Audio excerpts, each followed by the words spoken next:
Good afternoon. I hope you can all hear me well. My name is Chiara Benetti, and on behalf of IEA Bioenergy and ETA Florence Renewable Energies, I welcome you to today's webinar entitled Deployment of Bioenergy Combined with Carbon Capture and Storage or Utilization. The webinar will be presented by Ole Olsson, Stockholm Environment Institute, Sweden, Tero Tinjala, Lappeenranta University of Technology, Finland, Christian Pan, EA Energy Analysis, Denmark, and Daniela Tren, German Biomass Research Center, DBFZ. After these 4 presentations, there will be a Q&A session moderated by Daniela Tren and Alena Hahn from the German Biomass Research Center, DBFZ. During the webinar, from the beginning until the end, you have the possibility to drop questions by typing them in the Q&A tab that you can find at the bottom of your screen. Please use only the Q&A tab to drop questions and do not use the chat box.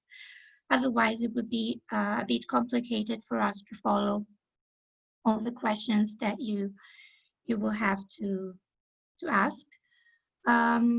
I would like also to remind you that the webinar will be recorded and that the link to the recording and to the presentations will be available from tomorrow on IEA Bioenergy's website. From my side, that's all. Thank you for your very, very great participation today. I'll leave the mic to Ole, and thank you for your participation and enjoy the webinar. Thank you.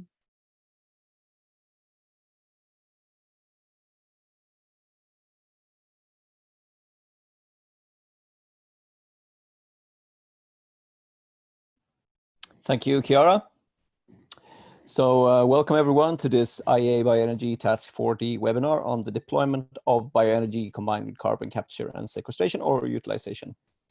We refer to this as BECCS/U, although I have seen the term BECCUS increasingly being used, and I do admit that that is more catchy, so maybe we'll switch that moving forward.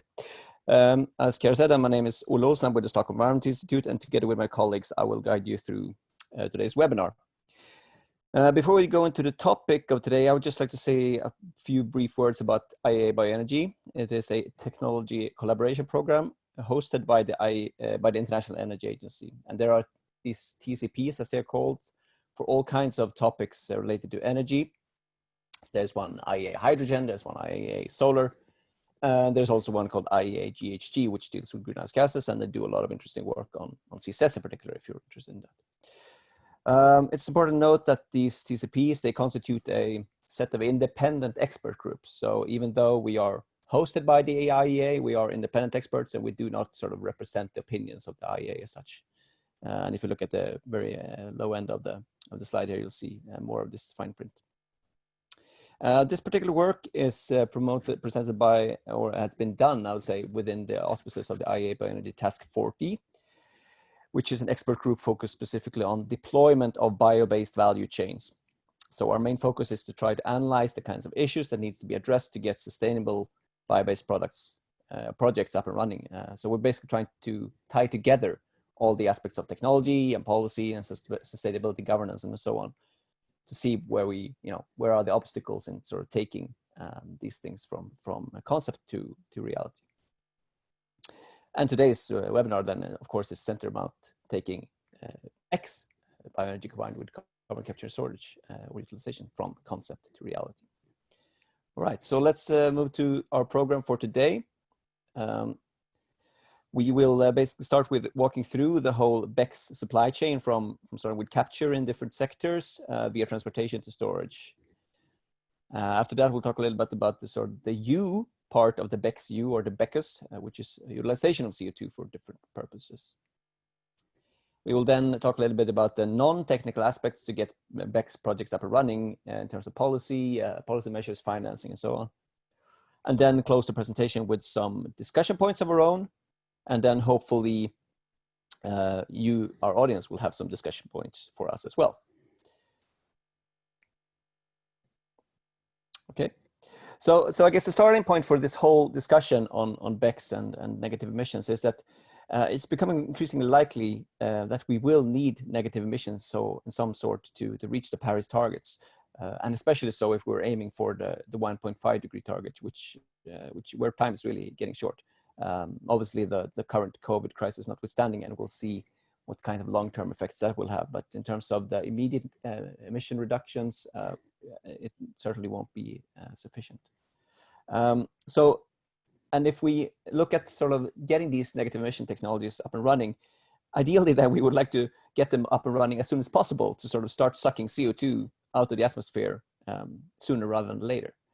However, if you look at the sort of discussion on negative emissions and on BECCS and so on, it's been a lot of focus on the long-term issues and quite theoretical and based on model studies. So, and those are of course very important, but we felt there was a need to put focus on the sort of more near-term challenges and look at what are these things and how can we take these technologies or BECCS from concepts and labs and pilot plants to real world deployment at scale that actually make a difference.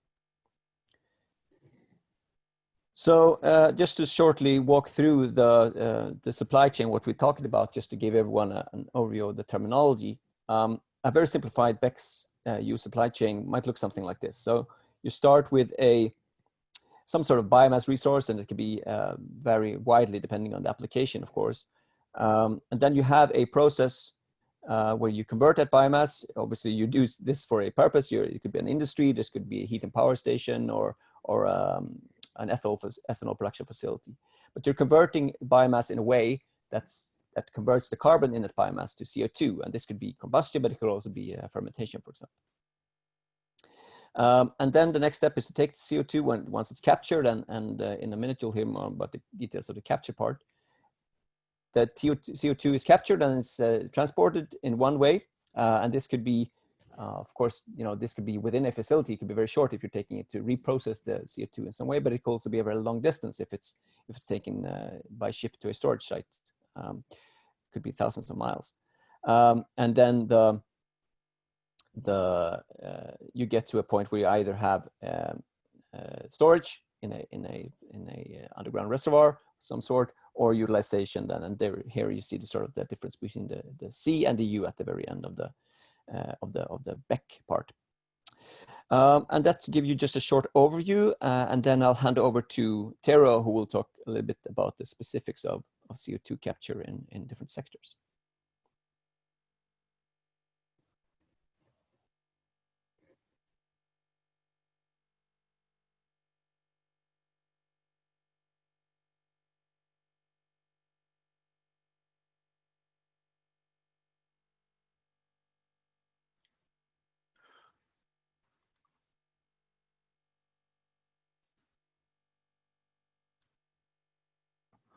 Okay, thank you, Ole, and welcome everybody from my behalf also. I will start with sustainable sources of biogenic CO2 and what are the main sources. And in the lower right-hand corner, we can see the theoretical minimum work for separating CO2 from different sources, and of course the higher purity we have in CO2, less work and more easier process we have, and starting from high-end concentration, we have bioethanol fermentation, where we have very high purity CO2 and only practically drying and some purification depending on CO2 use may be needed.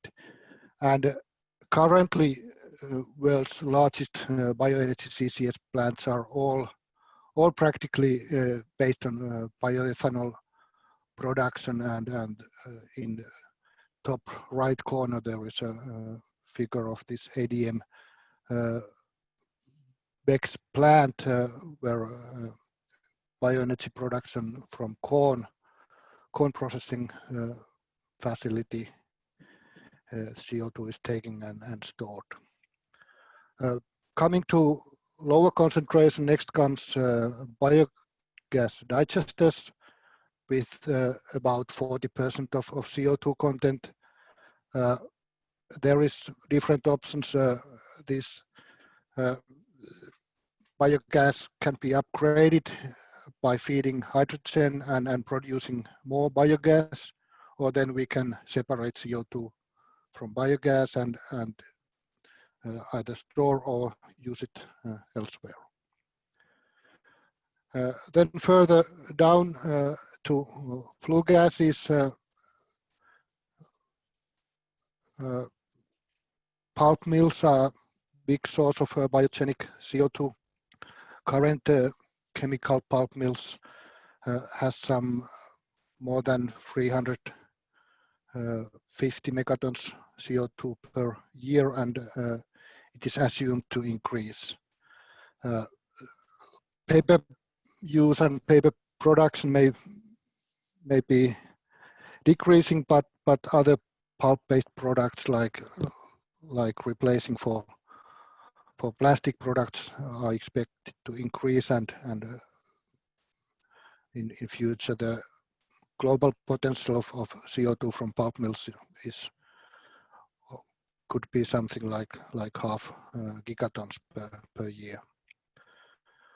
Waste to energy plants are one biogenic CO2 source which is likely to remain and important in this BECCS. Solid waste is typically more than 50% biogenic, in future even more, and although we try to recycle more materials and use materials more in different forms, there is more than 70% still landfilled of current wastes, and waste to energy plants are needed, and it is much better option to produce energy than landfill, and then we can avoid landfill gas emissions also. So we have different sources, and from different sources we have different technologies and different capture costs.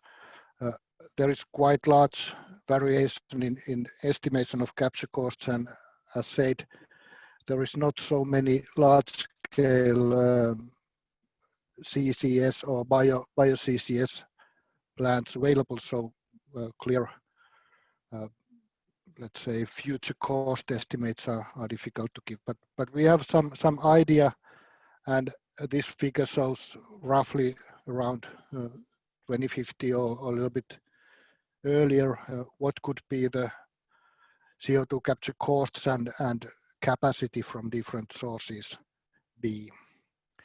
So these concentrated sources like bioethanol, biogas, they are quite limited in capacity. They are easy starting points, but not really solutions for climate change scale CO2 capture. Then next comes pulp and paper and waste to energy plants, which are can be considered quite good and sustainable options for biomass. So these are anyways wood streams that are utilized, and we are now just utilizing the carbon in higher concentration, so taking also the flue gas carbon, capturing it.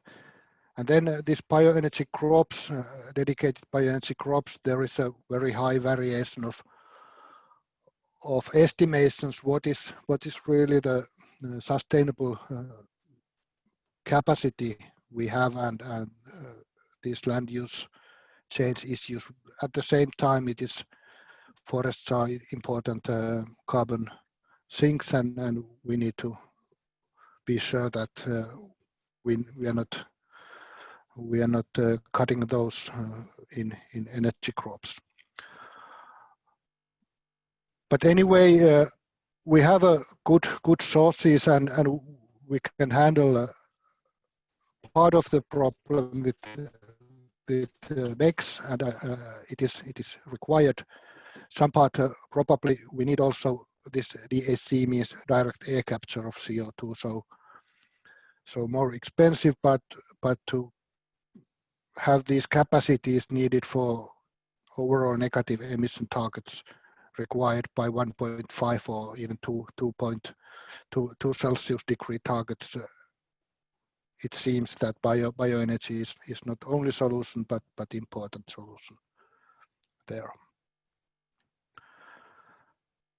And going to technologies, I don't go in this brief presentation into details, but practically all technologies that are available for let's say traditional fossil fuel CCS can be applied for biomass CCS. There are some differences depending on biomass source.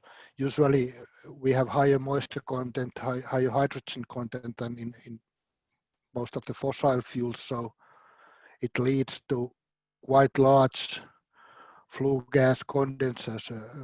We have a very moist flue gases, and we need to condense flue gases to separate CO2, so we have very large flue gas flows to condense. This can be partly even good thing. We have a lot of low temperature heat available in flue gas condensing, and that can be partly utilized in, for example, in district heating or in CO2 capture, which requires also heat. In some of the technologies like oxyfuel and calcium looping technologies, we use calcium oxide, oxygen for separating CO2. And then in some processes like pulp mills are a good example of process where these all materials, calcium oxide or limestone, oxygen and carbon dioxide are used also in this pulping process. So there is several integration possibilities which can make it easier and cheaper to capture CO2. Also, when we go to carbon capture and utilization, we combine CO2 with hydrogen, and hydrogen is produced usually by electrolysis, and then byproduct oxygen from water electrolysis can be utilized for CO2 capture as one example of integration to bioenergy CCU. So this was very briefly gone through main CO2 sources, biogenic, and then what are the main technologies and how it can be realized. And I will now give a talk to Christian, I guess was next to talk about transport part of the problem.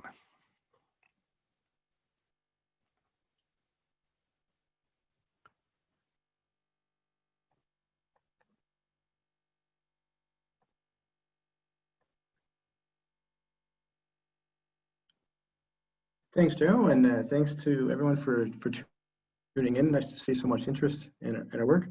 Yeah, I'm moving right along then. Having captured the CO2, the next stage is transporting it to where it'll be stored or utilized. And how to do so largely depend on the quantities being transported. When we're looking at onshore for small scale and pilot projects, this will largely be by tanker, rail or truck. And moving up to medium or large scale projects, pipeline is the most cost effective method. Pipelining of CO2 is a well-known and mature technology. It's been commercially used in the United States since the 1970s. When we move to offshore, it's a little less straightforward.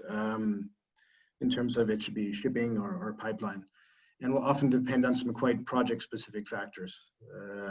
For pipelines, some of these factors include the terrain through which the pipeline will cross, the diameter of the pipeline, pipeline length. But generally speaking, pipelines are most suitable for short transport distances, large volumes, long project lifetimes, and relatively constant CO2 flows. A 2016 study in the Nordic context, for example, looked at transport costs with annual amounts of 5, 10, and 20 million tons. And with 5 million tons, it became more cost effective to ship when the distance exceeded roughly 730 kilometers. And when we doubled this to 10 million, the analysis showed it was roughly 950 kilometers. And when we started looking at 20 million tons a year, it was first in excess of almost 1,200 kilometers, where it became more cost effective to use shipping.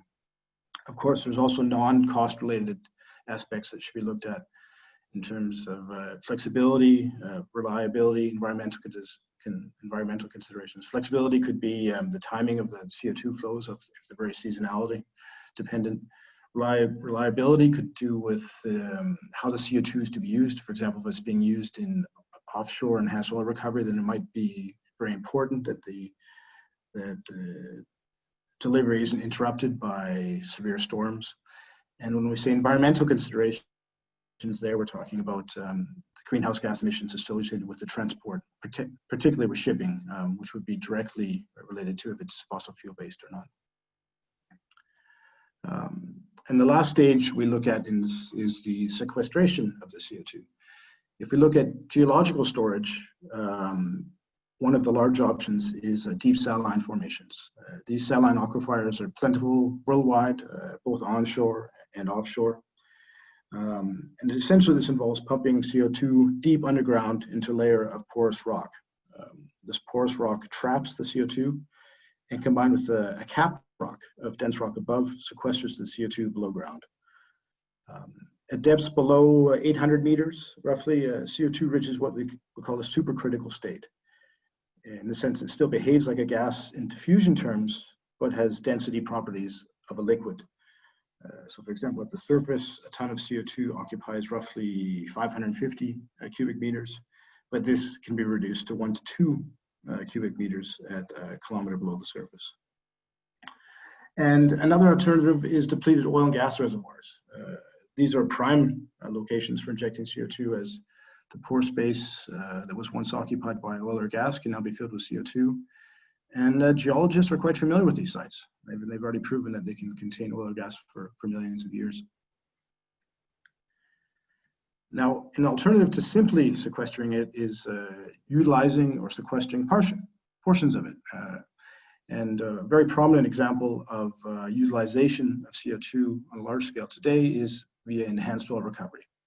This is essentially injecting CO2 into an oil well to increase the recovery rates. And at good sites, recovery rates can be increased by almost 50%. Now, it's important to note that some of the CO2 returns to the surface with the oil, while a portion of the injected CO2 is sequestered permanently. But today, oil companies generally have to pay to receive the CO2, so there's a very high incentive for them to capture the CO2 that comes up with the oil and re-inject it. So in this sense, we can say it's a relatively closed loop. Based on 2017 data, there was roughly 100 CO2 EOR projects globally, and they produce almost 500,000 barrels of oil per day. The vast majority of these being in North America, I think over 85%. Currently though, most of these projects, the CO2 they utilize, it comes from nearby natural sources. That is to say, it doesn't come from capturing in a power plant.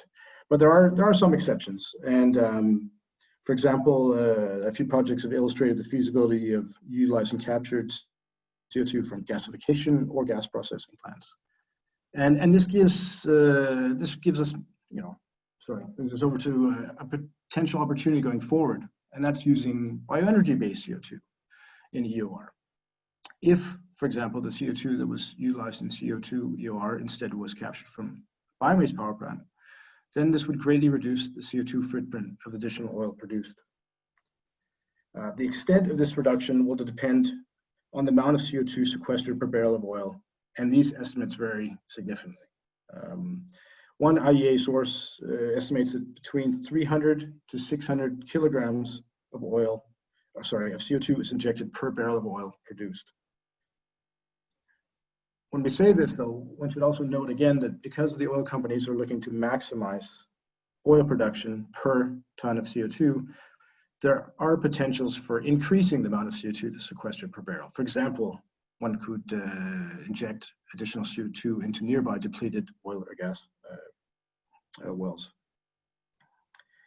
But it's also important to point out that this idea isn't without its potential problems. Firstly, given that the CO2 content of oil itself, each barrel has about 450 kilograms of CO2, to which you have to add about another 100 kilograms of CO2 for processing. This brings about the question, should we be increasing oil production at all? On the other hand, some would argue that this low carbon could potentially replace some high carbon oil.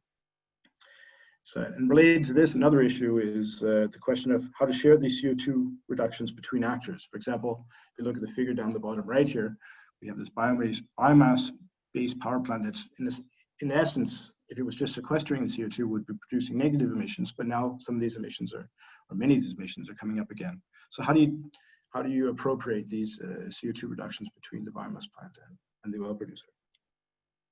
Some of these aspects will be touched upon later in the project, or in the presentation, sorry. But for now, I will turn it over to Daniela.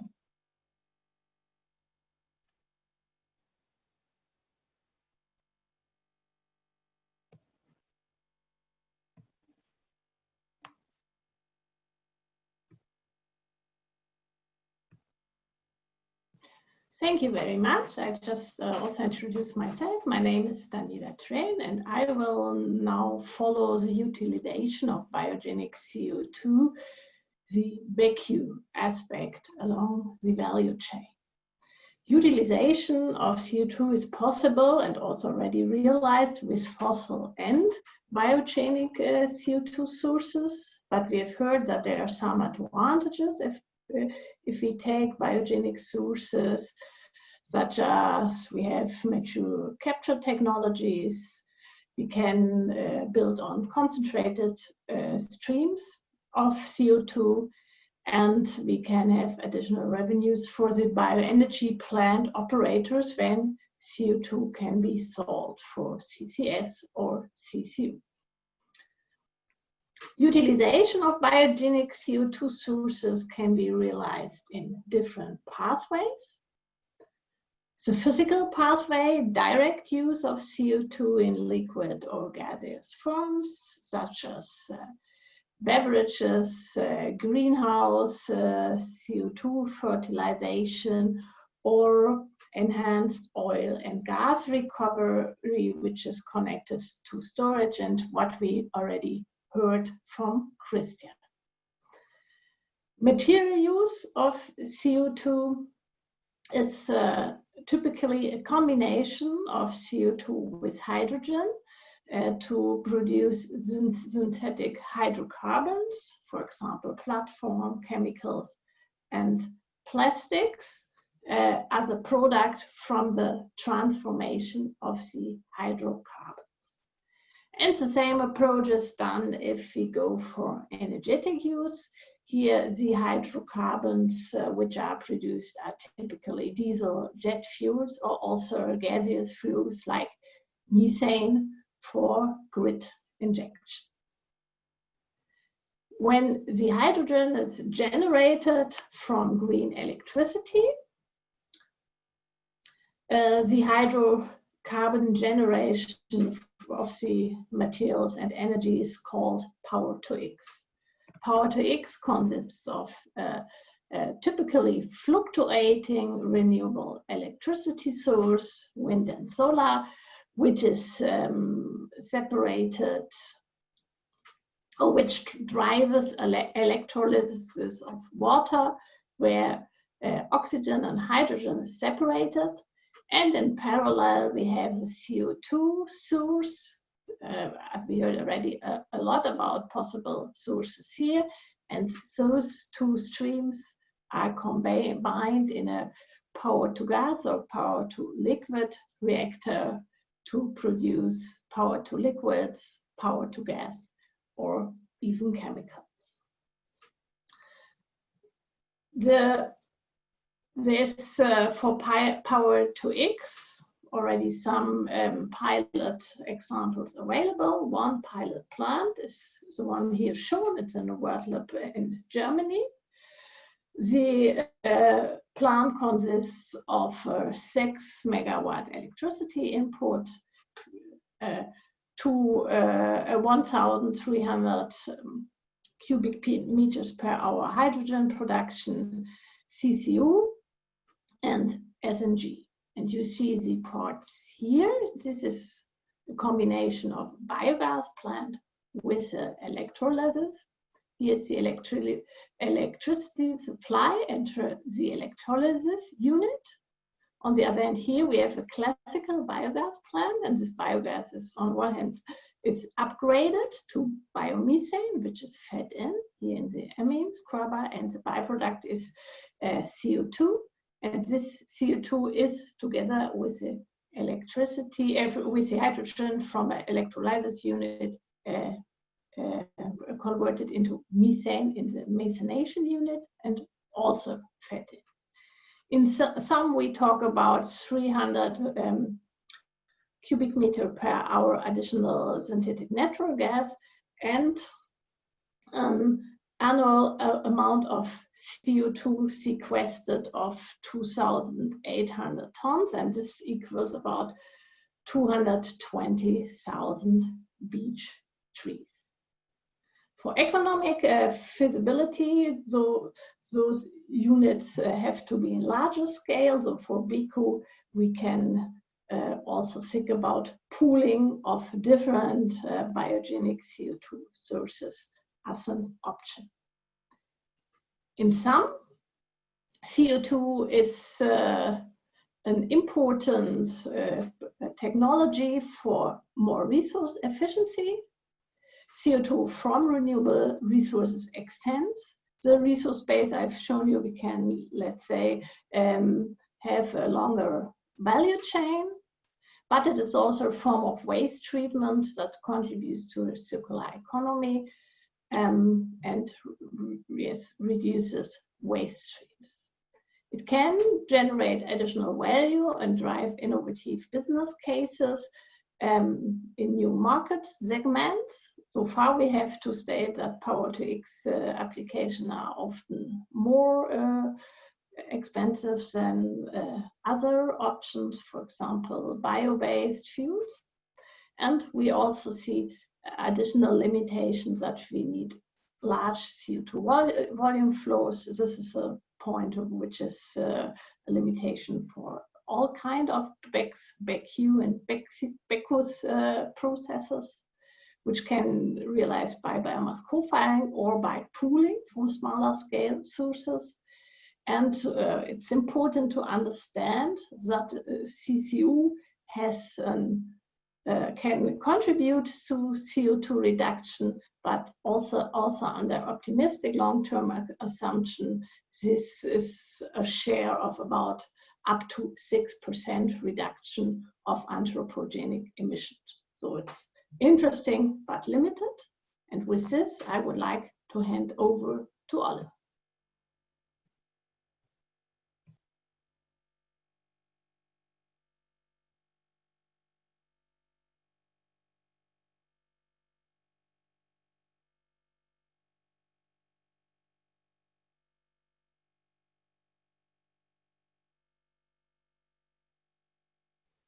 Ole, we don't hear you yet. Thank you, Daniela.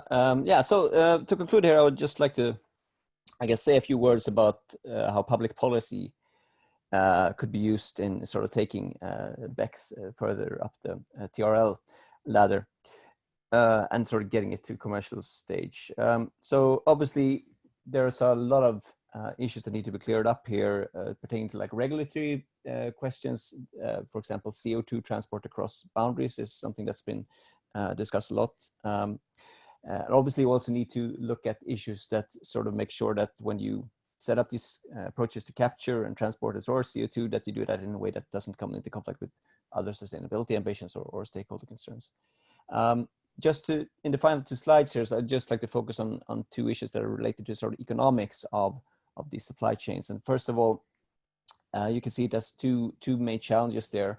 One is about sort of innovation support and taking these technologies to full scale and maturity. And the second one is to make sure that there's actually a market for this service, that you might say. The first one is basically innovation support. A lot of these technologies in terms of capture, I saw there was a question in the Q&A about TRL, and it varies between sectors. But there are very few of them that are actually at fully commercial scale, that you have a proven business model, except for possibly the bioethanol case. But then take this, they might say, well, it's technologically mature, so it shouldn't be much of a challenge. But actually, this is where the key challenge comes in many cases, because to get to those higher levels of TRLs, you have to build oftentimes very large and very expensive commercial demonstration facilities, and that at the same time are sort of unproven technologically and commercially. So here's one specific field where public support will be needed to fill that gap and to sort of cross this sort of valley of death, as it's called, to take that final step to commercialization. So a technology is not proven, just because it functions in a lab. It has to be proven at scale, and also in continuous operations, and as part of a broader supply chain, so the whole thing. So this is one thing where public financing would be quite important. And then of course, you need to have once you have the thing operation, you sort of cover the capex, but you also need to sort of find a way to generate revenue from this service of providing negative emissions. And actually, there had been quite a lot of activity in the last couple of years about setting up these sort of markets for trading negative emissions, trading sequestration of carbon. And there's also been some quite interesting statements from interestingly large tech companies like Microsoft and others, who've sort of committed that they will voluntarily buy negative emissions to sort of make up for both their internal emissions, but also historical emissions in Microsoft's case. So this is very, very laudable, but I don't think it will be enough. There will be public policy measures that are needed to incentivize this, because you need to have something to reward you for setting up, doing these quite expensive projects, which really don't really have much value otherwise. So there are a couple of different alternatives that have been discussed or planned or actually implemented. So one thing that comes to mind easily is to include it in emission trading schemes, for example, the one in the EU. The problem there is that the EU ETS at least doesn't really have a function to account for negative emissions. So that's something that might take quite some time to add, and given the sort of regulatory complication there, it's not something you can see in the near term. There are also been discussions about sort of following some of the examples that have been used in renewable energy. So you could either have a feed-in tariff, for example, or you could have a public procurement and a sort of reverse auction system where you would say, well, we're going to buy 2 million tons of negative emissions, and we'll give it to the lowest bidder who can do this in a scientifically proven way. This is actually something that's been proposed in a recent governmental investigation in Sweden, that there will actually be a procurement process. Exactly how that will set up, it's not clear yet, but it seems very, very serious. Also, tax credits in the US, they have something called the 45Q, which is a tax credit for capturing CO2. So it's regardless of fossil or biogenic. But interestingly, this can also be combined with another policy measure they have in California, the low carbon fuel standard. And if you combine these two, you can actually get to really, really high revenues for CO2. I'm not sure whether that's been actually implemented yet, but conceptually it seems like you could get to even, I think, around $200 per ton of revenue. So that's quite substantial.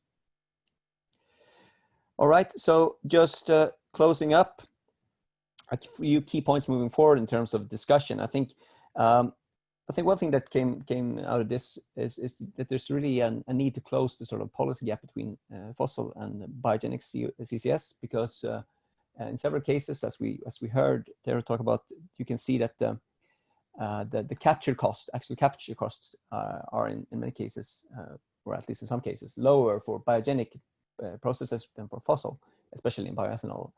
So but there's no real incentives there for biogenic CCS to be captured.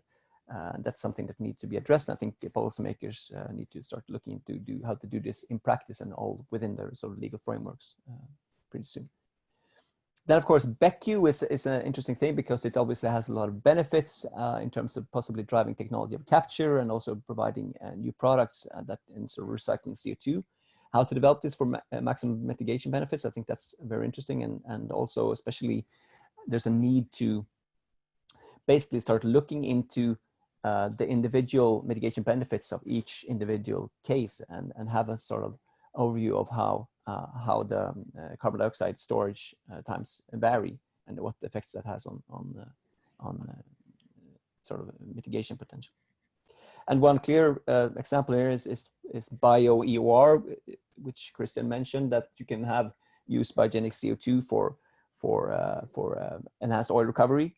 And if you do that, there are ways you can do that which actually sort of results in you sequestering more carbon dioxide in the ground than what results from the oil that you produce, which essentially could be interpreted as you have like negative emission fossil fuels, which raise, I think, very interesting questions in terms of where you would handle that politically and also from a policy perspective. So on the one hand, you're saying, well, it's negative emissions. On the other hand, it's, well, you're also contributing to a fossil fuel lock-in or potentially basically subsidizing fossil fuel production. So I think those are some really interesting questions that we can look at moving forward. Just closing now, I can say we have a report around this that we just published today. It's available on the IEA Bioenergy, the Task 40 IEA Bioenergy website. And we will also, this is first step of a project that we'll be moving forward in a couple of, in the coming year, with the case studies and some further looks at also the, hopefully on looking at the sort of carbon accounting around BECCU. So I think with that we wrap up, and thank you for your attention. Look forward to some questions. Yeah, then it's my pleasure to introduce the Q&A session. So my name is Alena Hahn. I work for the German Biomass Research Center. And we have gotten more than 40 questions already, and they are still coming in. So I won't be able to ask all of them, but I try to synthesize at least some of them. Maybe going back to the beginning of the webinar, namely the CO2 capture step, there were many questions about this particular part of the webinar. So maybe to ask Tero first, you had this graphic about the estimated capture costs, and there were questions about what bioenergy crops stand for in this graphic. Sorry, can you repeat what bioenergy crops? In your graphic about estimated capture costs, there were mentions of bioenergy crops, and our listeners were wondering what you meant by bioenergy crops in that graphic about estimated capture costs. Yeah, it's, let's say it's all else than in these other processes. There was also a question about why I didn't mention biomass power and CHP plants specifically. So this bioenergy crops is mainly bioenergy used for heating, power production, combined heat and power production. What is not in these other blocks and dedicated to this energy use. Maybe also to highlight that there was a question I noticed about this a little bit misleading scale of the figure. There is logarithmic scale, so the differences in prices are not so obvious as in reality, but it was maybe to put it in one figure, and this especially the direct air capture cost looks quite low in this, but it is in logarithmic scale. So partly to also don't want to give a detailed exact numbers, because there is no such exact numbers if we talk about capture cost in future, and there is a quite wide variance in estimations. Yeah, thanks. You have even answered 3 of my questions, so that's okay. But yeah.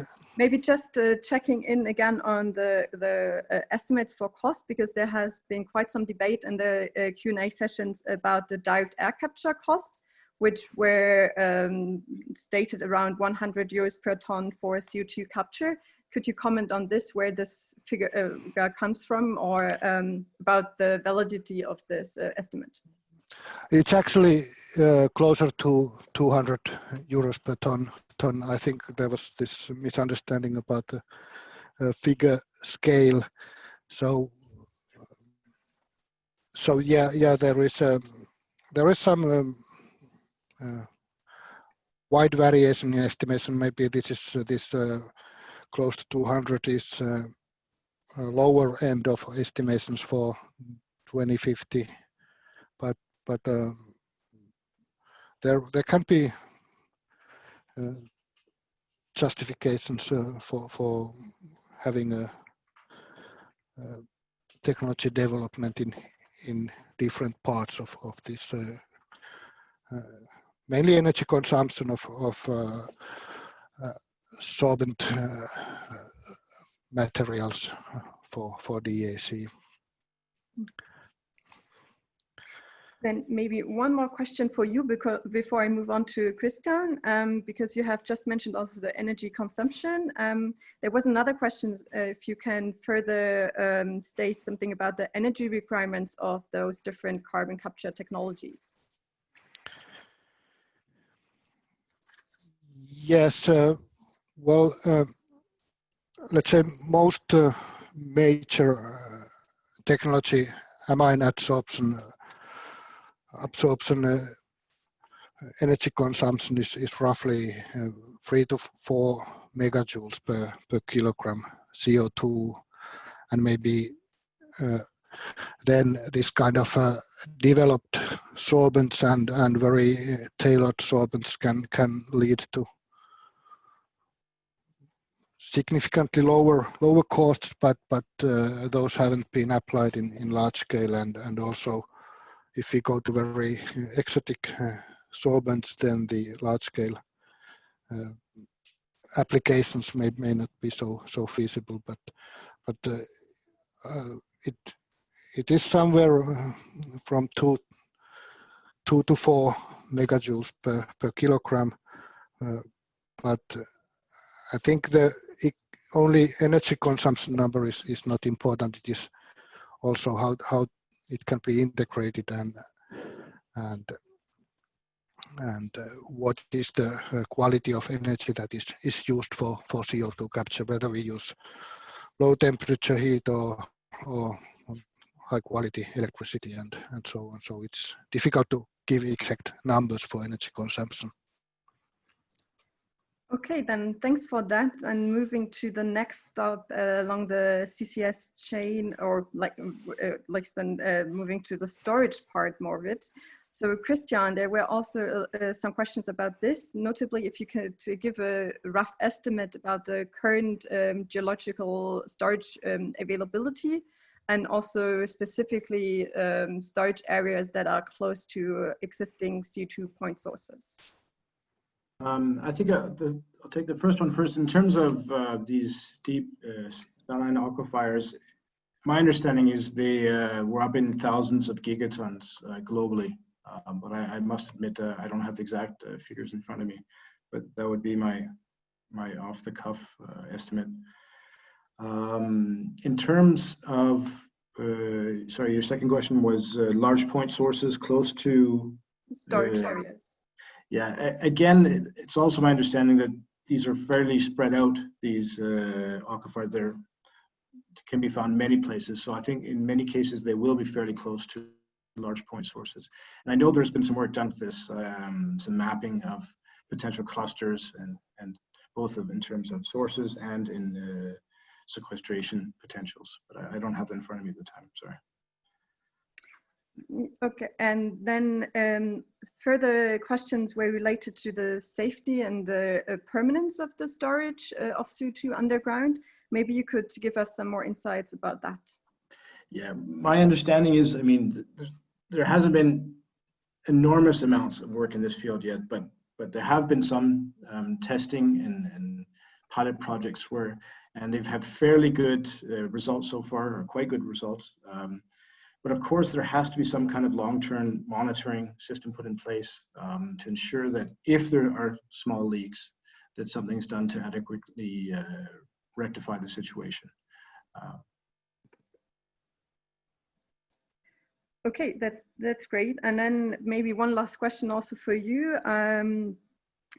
Someone was wondering about bio-CO2 used for ERR purposes, and if this allows to really produce net negative oil and not just simply reduce the CO2 footprint of the oil produced. Yeah, that one's very tricky because it all comes down to, over the long term, what's the total amount of net CO2 that's sequestered in your oil field, and what is the amount of net additional oil that's produced because of you've pumped this CO2 down into the ground. And the oil companies aren't, it's not readily available information as far as I can see. I've seen some estimates. I think I named one that it was between 300 to 600 kilos of CO2, and keeping in mind that it's about 550 kilos of CO2 in 1 barrel of oil. But these numbers really have to be taken with a grain of salt. There's a high degree of uncertainty with them, and it's definitely something we'd have to be looked into in greater detail before going ahead with long-term large projects where you're talking about certified green oil. Okay, great. Then thanks for these further insights, Christian. Then I would move further down to the CCU part that we heard from Daniela. There was one question, if you could comment further on CCU being an option for fossil fuel replacement. And to what extent, because basically the question was that CCU obviously won't store the CO2 for an eternal period of time, but at least you will have this effect of fossil fuel replacement. And if you could give some more detail on that. So thank you for this question. If we think about hydrocarbons using biogenic CO2, then this is exactly a fossil fuel or fossil resource replacement. And we can do this for fuels, and by producing power to liquids or power to gaseous fuels. There are also other options available, but I think these are the most important ones. And then, of course, the question of how long is the carbon, let's say, hauled into the value chain and emitted later on is an open question. And of course, here the carbon CO2 emission or release from the products is faster in fuels than in materials. Okay, and speaking of power to gas, power to liquid, or power to X in general, there was one comment about it's not necessarily being the CO2 availability for these processes, but more the electricity that you would need low cost and low carbon. Could you share some more information on this part of the PTX process? Yeah, I mean, the feasibility is influenced by 4 factors for power to X. One, of course, is the availability of a cheap biogenic CO2, and we've seen concentration of CO2 is driving the cost for the CO2 and the capture. Second point is a question on cost for the renewable energy sources, providing the hydrogen, as you said. And here, if we talk about a green approach, then we talk about mainly about fluctuating renewable sources. And here we have very site-dependent cost structures. For example, if you talk about excess energy in wind parks which cannot feed in the whole day, or if you talk about already well-financed wind parks, and you come up with low costs, talking about 2, 3, 4 cents per kilowatt hour, but of course it's also possible to have higher costs. So the second aspect is the cost for the fluctuating renewable energy sources. Third aspect is the scaling, and we need, especially for electrolysis, so far larger scale systems. And there the question is, how to bring the different streams, CO2 and fluctuating renewable sources together. And the fourth point is at least the integration in existing bioprocessing infrastructure. So if you just have already, for example, biorefineries where you can add additional processes, or do you really have to start new facilities? So it's very difficult to say what is a limiting factor. I think all these elements have to play together. And last but not least, under good conditions so far, it's difficult to come to feasible systems due to the limitations also Ola explained. Thanks, Daniela. That's a perfect transition to my next question that would go to Ola indeed. One of the participants asked if you could explain a little bit more in detail what you mean by developing a policy mechanism for fossil and biogenic CO2, because it was mentioned that it does not really matter where the CO2 comes from as long as it's not in the atmosphere. So it doesn't really matter if, according to the person asking, whether it's actually fossil or biogenic or industrial CO2. I guess that's exactly the point, but the fact that for example, if you had a in the European emissions trading scheme, for example, or emissions trading system, you have a price. I'm not exactly sure what it is now. At least before COVID, it was around 25 euros per ton of CO2. And if you had a CCS project, you would be able to claim those emissions for your storage. But if you had a biogenic CO2, as far as I have read up, you wouldn't be able to claim that stored CO2 as revenue, because the CO2 from your biogenic process would anyways be sort of assumed to be part of the sort of short carbon cycle, I guess, and then presumed to be counted zero because it's offset against the land use emissions accounting. So I guess that's something there that needs to be addressed. Okay, and also somehow related to this, I know that we haven't spoken in the webinar in detail about life cycle assessments and carbon accounting. Could you maybe shed a little bit more light on this aspect as well? Yeah, so this is one thing that really intrigues me, and I think it's going to be really interesting, hopefully, if we were putting together a proposal to do a continuation of this project that will focus on that. So, and this I think is really very intricate, because obviously you have a lot of discussion about the carbon accounting around the biomass supply chain in itself. So even before you get into the stage of capturing the CO2. So the next question is then, if you take the carbon accounting for if you capture the CO2, put it in a product, for how long is that product or that CO2 stored in that product? If you have some sort of plastic product, it might be decades. If it's fuel, then it's just a matter of days or weeks or months, and something there in between. So an interesting thing will be how to, of course, first of all, there's obviously a lot of life cycle assessments already being done about this, but then how to take all these analyses, put them into a policy measure or a policy framework that is specific enough to account for these differences, but also at the same time general enough so that you can actually put it in a legal framework. And I think that's going to be quite interesting to see and look into those developments. Yeah, then thanks for these final, or maybe like the almost final answer, because we are running out of time if we are looking at the clock right now. But there's one question that I find really interesting and that I would give to all of the panelists.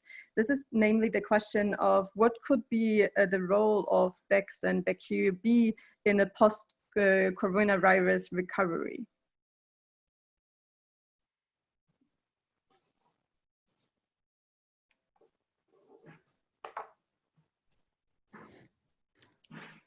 I don't know who wants to start. I can start.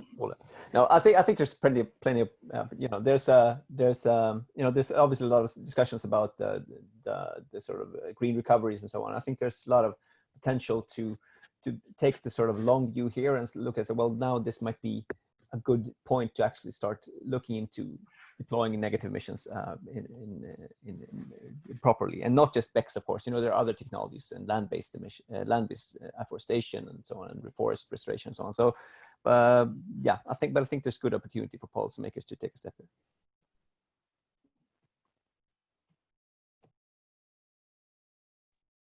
If I just may add one sentence, we have seen with regard to the corona crisis that there can be larger, let's say, fluctuations in energy demand in the future, and let's say having facility available to produce more flexible fuels depending on the demand is one interesting aspect to be more robust and resilient for further crisis, and especially the combination of bioenergy carbon capture and power to X opportunities offers especially this sector coupling with a bigger flexibility.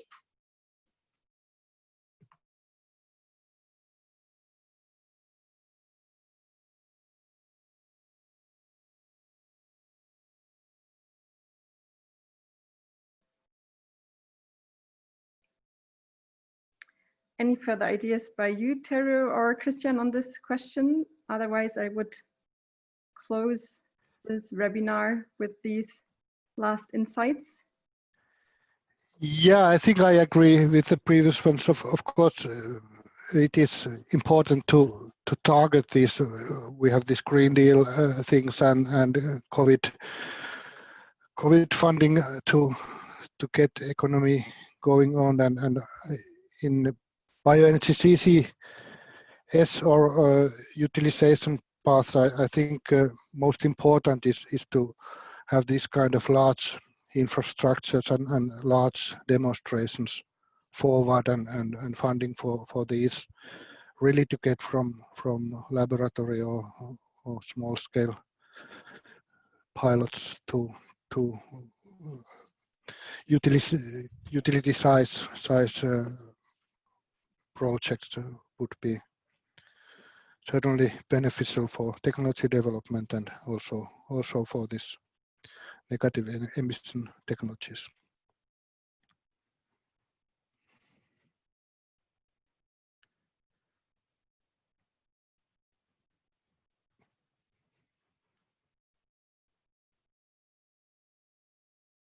Okay, Elena, I think we're coming to an end. So thank you, Elena, Daniela, Christian, Tero, and Ollie for today's presentation and for this very interesting webinar. And thank you all listeners for your great participation. The presentations and recording of the webinar will be available from tomorrow onwards on IEA Bioenergy website in the section Events Webinars. Next webinars organized by IEA Bioenergy will take place in September. So keep yourself updated by visiting IEA Bioenergy website for future information. And thank you, and have a nice afternoon and evening. Bye-bye.